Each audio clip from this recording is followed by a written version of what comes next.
Head Captain Yamamoto is one of the most powerful characters within all of Bleach. He was both the founder and leader of the Gotei 13 until he was defeated by Yhwach in the 1000-Year Blood War arc. In the present timeline, Head Captain Yamamoto has been cast into hell. Due to the Reiatsu from Head Captain Yamamoto's body being so dense, a Konso Reisei had to be performed because his Reishi was unable to be reabsorbed by the Soul Society. Head Captain Yamamoto's overwhelmingly powerful Reishi could not just linger within the Soul Society, so it's for this reason that deceased captains like him are sent to hell. Now, for such a powerful captain, they need to be able to wield an equally powerful and fearsome Zanpakuto. Yamamoto's Zanpakuto Ryujin Jakka is described as one of the most powerful and oldest Zanpakuto in the entire history of the Soul Society. In terms of just raw attack power, it overwhelms every other Zanpakuto in the Soul Society. In this video, I want to break down and analyze everything that there is to know about Head Captain Yamamoto's Zanpakuto Ryujin Jakka. I'll go over all of the necessary details about this fire-type Zanpakuto, and you definitely want to stick around until the very end of the video, as we'll be speculating how Ryujin Jakka could be incorporated into the Hell arc. So without further delay, let's begin my video breaking down and analyzing everything that there is to know about Yamamoto's Zanpakuto. We got really tired of the same old boring anime shirts, so we decided to launch Getsuga.com with the aim of creating designs inspired by our favorite anime and manga. We came up with designs that look cool and represent all of our favorite stories. Check out the latest Instinct collection, which features some amazing designs like this Frosted Heavens design inspired by Toshiro Hitsugaya, or this Instinct design inspired by Holo Ichigo, and my personal favorite, which is the Heart design, which was inspired by Ukiura Shifa. Do not miss out, go to Getsuga.com and wear your favorite stories. In chapter 156, when Yamamoto releases his Zanpakuto against Shunsui and Ukitake, Ukitake comments on how long it has been since he has last seen the flames of Yamamoto's Zanpakuto. He describes the overwhelming power of Ryujin Jakka to be comparable to the weight of the deep sea, explaining that Yamamoto's incredible spiritual pressure, even in his Shikai state, is strong enough that the heat from the blade scorches the heavens and consumes even the clouds. Ryujin Jakka is a Zanpakuto that turns everything before it into ash. It is the most powerful, oldest, and strongest Zanpakuto. Not every Zanpakuto within Bleach gets this kind of an introduction, but Kubo does a fantastic job of establishing just how incredibly powerful Yamamoto's blade is. What is so fascinating is that this happens so early on in the story, and we don't even get to see the full extent of Yamamoto's Zanpakuto until 400 chapters later, when he activates his Bankai during the 1000-Year Blood War arc. After Yamamoto activates his Shikai, he advises Shunsui and Ukitake to also release their Zanpakuto unless they want to be turned into ash without putting up a fight. Ryujin Jakka in its sealed state takes on the appearance of a wooden cane. This for the most part is a disguise which Yamamoto can easily remove by breaking down the wood. The true form of Ryujin Jakka is a normal katana with a brown sheath and a dark purple handle. Following the death of Head Captain Yamamoto, Ryujin Jakka was scorched and broken into pieces. During Core 3 of the 1000-Year Blood War arc anime, we had several flashback scenes involving Ukitake's character, and in one of them we see Ukitake, Shunsui, and Unohana standing in front of the remains of Ryujin Jakka, which have now been returned to the First Division.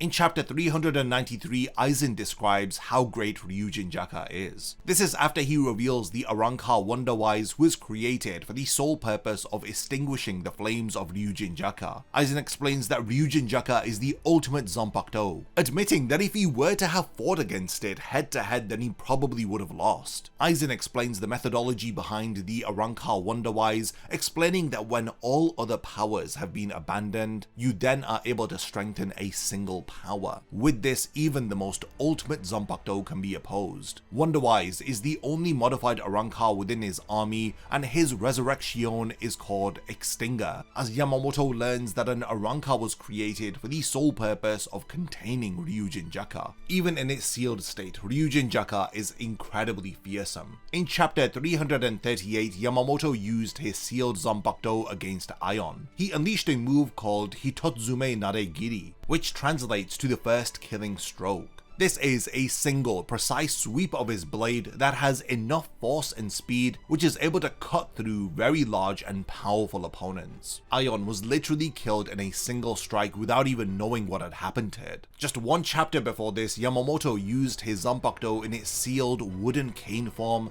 and had thrusted it against Aion, creating a large hole in its body. When the Shikai of Ryujin Jakka is activated, a huge amount of Reiatsu is released. It affects everything in the surroundings, and the spiritual pressure of the Shikai can be felt from miles away. In chapter 156, we see Hisagi, who is within the Serite, as he feels Yamamoto release his Zanpakuto from outside of the Serite. In its Shikai state, the blade and even the handle of Ryujin Jakka is engulfed in flame. Whatever Yamamoto swings his sword at incinerates and burns down to ash, as his incredible Shikai engulfs the surroundings in a storm of fire. Any normal opponent would be incinerated by the flames of his Shikai, but individuals with high levels of spiritual pressure like Ukitake and Shunsui are able to resist being incinerated by his flames. Even in its Shikai state, Yamamoto was strong enough to go head to head with two captains who have activated their Shikai. Ukitake and Shunsui have a reputation of being amongst the strongest captains within the Soul Society, but even then they weren't a match for Ryujin Jakka's Shikai. In chapter 316, Yamamoto had used an ability called Jogaku Enjo. This had created a huge wall of flame which had trapped Aizen, Gin and Tozen momentarily. 3 captain level Shinigami were trapped within Jogaku Enjo for quite a considerable amount of time. In the same chapter, it's revealed that unlike other Zanpakuto, when Yamamoto reseals Ryujin Jakka, it does not deactivate abilities like Jogaku Enjo, which he has already casted on the battlefield. In chapter 504, the heat of the flames from a direct attack from Ryujin Jakka was powerful enough to strip the flesh as well as the bones off of Driscoll Bercy.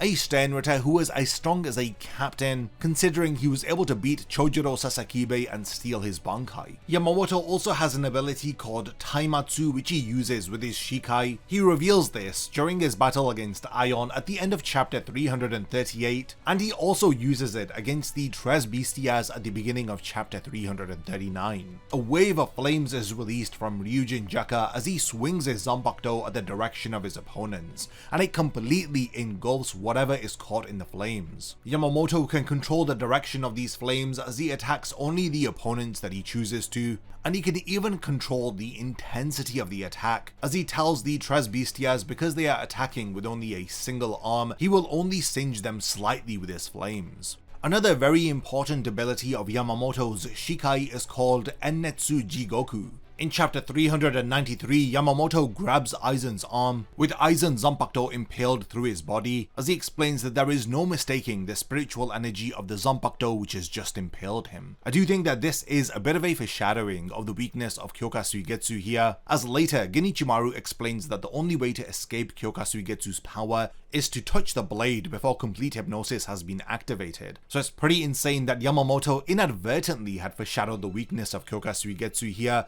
as Kyoka Suigetsu's blade was literally in contact with the entrails of Yamamoto. So with Aizen held in place, Yamamoto activates Ennetsu Jigoku, as several huge pillars of flames surround the area, as the main purpose of this ability is to trap the opponent in a glowing inferno of flames, as the different pillars join one another and destroy Yamamoto's target. Ennetsu Jigoku is strong enough to destroy everything in the surroundings, including Yamamoto himself, as he tells Aizen that he will perish alongside him in this burning hell. Yamamoto tells Ichigo to step away, explaining that he isn't a member of the Gotei 13, so he cannot allow him to die here. As Aizen questions what about the other Gotei 13 Shinigami, they will also fall victim to the Ennetsu Jigoku, Yamamoto states that they were all prepared for this when they had joined the battlefield. Upon joining the Gotei 13, all Shinigami pledged to die for the sake of ridding the world of a greater evil. This ability of Yamamoto's Shikai would have been effective if Wonderwise didn't appear and extinguish his flames. This ability is actually named after the 6th level of hell among the 8 hot hells. It is interesting to see how this ability will tie into Yamamoto's appearance during the Hell arc in the future installments of Bleach.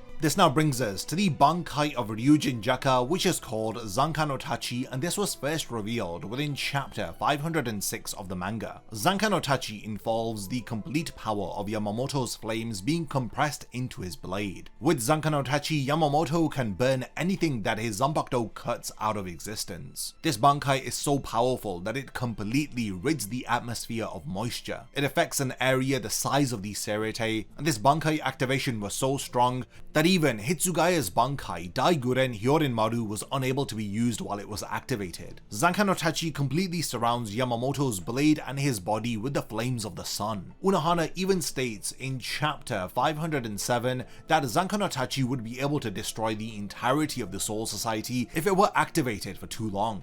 Zanka no Tachi gives Yamamoto 4 distinctive abilities. The first 2 parts of his Bankai are continuously active upon release. The first is Zanka no Tachi East, which concentrates all of the flames of his Zanpakuto into the tip of his blade. When he releases these flames from his Zanpakuto, it burns whatever it touches out of existence. This one aspect of his Bankai is enough to make it one of the strongest Bankai in the series. Zanka no Tachi East is able to overpower the defenses of the Quincy Blutveen ability. The next aspect of Yamamoto's Bankai is Zanka no Tachi West, as he is able to make the flames that he generates invisible to his opponent. He is able to completely surround his body with heat which reaches temperatures of up to 15 million degrees. This makes it virtually impossible to touch him without the risk of being incinerated. The heat which is produced at these temperatures is so high that it does not appear as flames to the naked eye. Zanka no Tachi South is activated when the head captain drops the tip of his blade into the ground as he summons the corpses of all of the opponents that he has killed with his Zanpakuto. They appear from a tear in the ground, which opens up as the heat of his Zanpakuto brings back to life the ashes of those that he has killed. He takes control of this undead army as he orders them to attack Yhwach. The head captain is able to specifically pick which corpses that he wants to help him. This gives him a bit of a psychological edge against those who may have a connection with some of the undead soldiers, as seen when Yhwach identifies one of his former subordinates called Zedritz. The final most powerful aspect of Yamamoto's Bankai is Zanka no Tachi North. This is a single, concentrated attack of heat and fire, which burns anything that it touches out of existence. Yamamoto had used Zanka no Tachi North against the doppelganger of Yhwach, as the attack completely destroyed the left arm and torso of Yhwach. In the same way that Aizen had admitted that he would have been no match against the raw power of Yamamoto, hence why he had set up a countermeasure in the form of Wonderwise. Yhwach must have also thought the same, which is why he had the countermeasure of Royd Lloyd battle against Yamamoto, weakening him by allowing him to battle a doppelganger of himself, as Yhwach was then able to appear and decisively defeat Yamamoto. In terms of the weaknesses of Ryujin Jakka, one of the main is the existence of Wonderwise, a modified Arrancar who is able to seal the flames of Yamamoto's Zanpakuto. Another weakness of Ryujin Jakka is that its Bankai has a lot of collateral damage. Because of the insane amounts of heat which it released from Yamamoto's body and his blade, he can only use Zanka no Tachi for a very short period of time,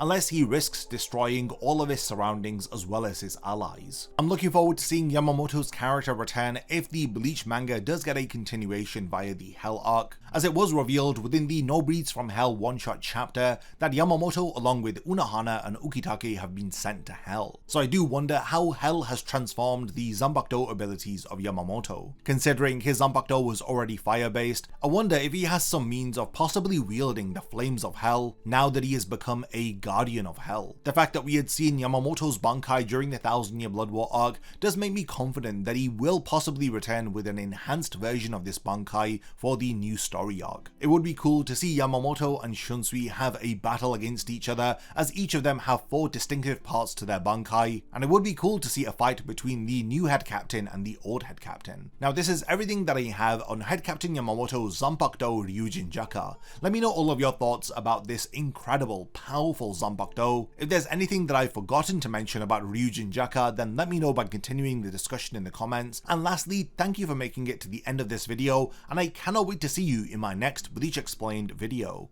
A massive thank you goes out to all of my amazing Patreon supporters for helping to make this video possible. If you also want to support the channel and see your name in the end of my videos, then check out my Patreon Patreon, which has loads of perks like early video access and so much more. Thank you for sticking around till the end of the video, and whatever you contribute will mean a lot to me.